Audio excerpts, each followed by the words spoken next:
Don't wanna be another robot. I'm Andrew. This is my best friend CJ. We run a vape shop here in Buffalo, New York, and we're saving lives on a daily basis. Some people say if you love what you do, you never work a day in your life. But we don't work, we vape. Be safe and vape. South Buffalo's awesome. Born and raised there. The only place in the world, I bet you, that has a bar and pizzeria on every single corner. And if there isn't a pizzeria and it is a bar, it's probably a pizzeria inside of a bar. South Buffalo is the shit. That's it. Number one. Like, I may at some point not be in South Buffalo or Buffalo at all, but South Buffalo is my home. That's where I belong. Big Irish place. Festivals, parades, fucking St. Patrick's Day is bananas there. So it's a little weird because I'm Italian. I'm not even Irish, but it's my hood. South Buffalo is all about drinking. Everybody drinks. Every event that they have is coordinated around how everyone can get drunk and still have a good time and still keep everything family friendly or whatever. But everything in South Buffalo, the beginning and the end of it is the drinking. And that's what kind of makes it such a cool place to be.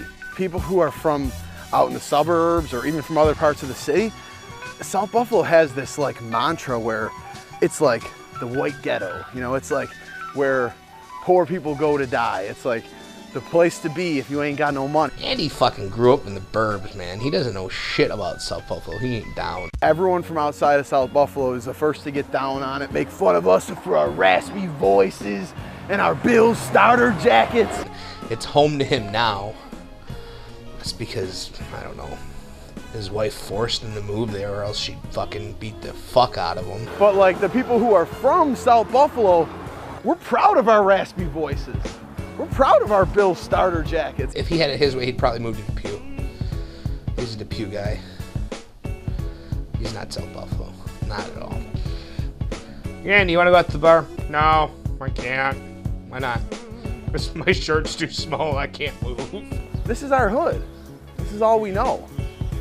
We could have started our shop up somewhere where people had a lot more money and the storefronts were nice and fancy, but South Buffalo, man. This is where it's at. This is what it's all about. This is our hood. Right? I don't know.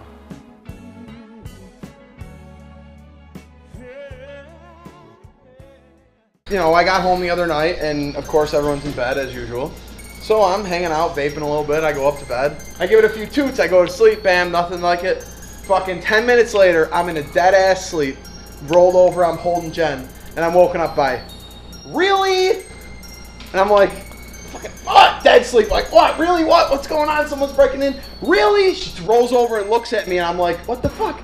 She picks up the e-cig, and I was holding her, spooning her, but the e-cig was like right in front of her, like. Then what do I do the next day? E-cig, fucking gone. Gone, the whole thing. There was like a laundry basket of clothes next to the bed. I fucking rifled through the whole thing. Now mind you, I didn't have any backups. This is first thing in the morning. I haven't vaped yet, and now I need to look for my e-cig. You ever had that experience? Yeah. Not fun. There's two things that are important to me in my life. My wife and my vape. Your kids are like third then? Yeah. Well, they're not really that important.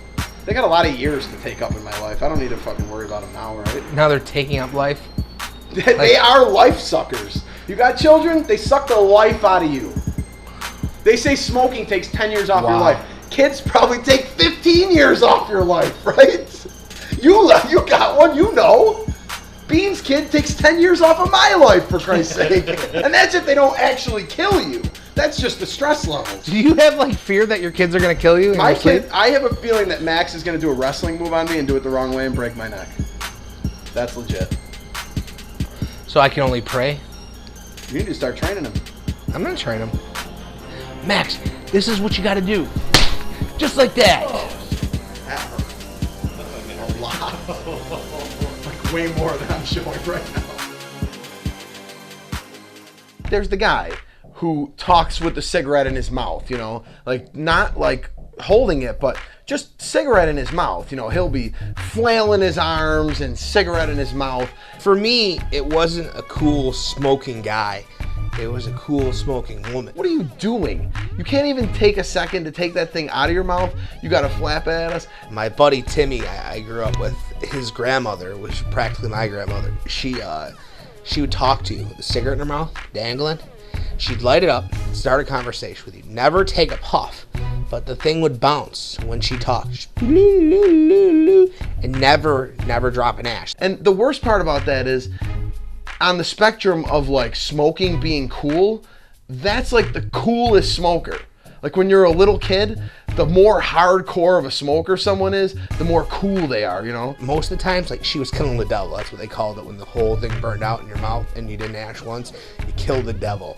And she just... I've heard of people who would light a cigarette in the morning and never light another cigarette for the rest of the day with a lighter or a match, because they would just light a cigarette off the last cigarette all day long. You're not cool by any means.